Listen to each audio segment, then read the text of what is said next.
Assalamualaikum warahmatullahi wabarakatuh. Perkenalkan, nama saya Ardian Rama Pratama, NIM 1051900413. Baiklah, di sini saya akan menjawab pertanyaan nomor 1. Definisi hukum yaitu kumpulan atau peraturan yang mengatur tingkah laku manusia di dalam masyarakat dan dapat dikenakan sanksi barang siapa yang melanggar peraturan tersebut.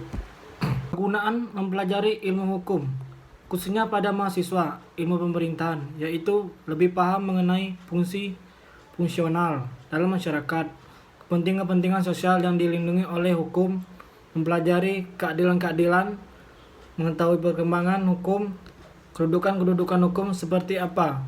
Begitu juga akan mengajarkan kita dengan rasa tanggung jawab, membiasakan hidup lebih disiplin. Hukum tertulis adalah hukum yang sengaja dibuat oleh pemerintah. Contohnya seperti 1. Hukum kitab atau kitab UU Hukum Perdata. Yang kedua, PP Peraturan Pemerintahan Kepres. Hukum tidak tertulis dapat dilihat dari pola tingkah laku kebiasaan masyarakat. Contohnya seperti hukum adat tidak tertulis namun tetap dipatuhi oleh daerah tertentu. Yang kedua, pengambilan keputusan dengan atas dasar logika pertimbangan. Baiklah, saya akan menjawab pertanyaan yang kedua. Ilmu bantu dalam hukum.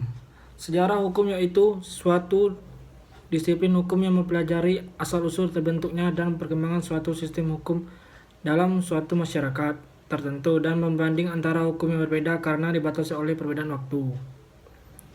Sosiologi hukum yaitu suatu cabang ilmu pengetahuan yang secara empiris dan analitis mempelajari hubungan timbal balik antara hukum sebagai gejala sosial dengan gejala sosial lain. Antropologi hukum, suatu cabang ilmu pengetahuan yang mempelajari pola-pola sengketa dan penyelesaian masyarakat sederhana maupun masyarakat yang sedang mengalami proses perkembangan dan pembangunan proses modernisasi. Perbandingan hukum, suatu metode studi hukum yang mempelajari perbandingan sistem hukum antara negara yang satu dan yang lain, atau membanding-bandingkan sistem hukum positif dari bangsa yang satu dengan bangsa yang lain.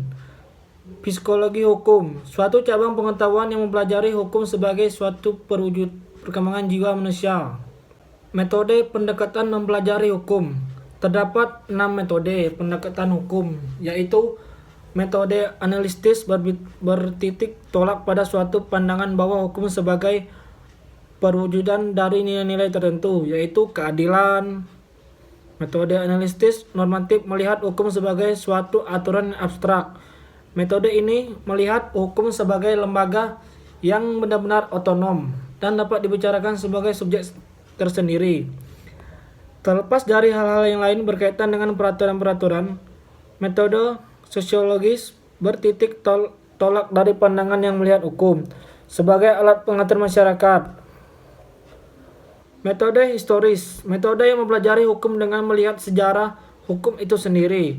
Metode sistematis, metode yang mempelajari hukum dengan cara melihat hukum sebagai suatu sistem yang terdiri dari sistem, misalnya hukum pidana perdata (HTN).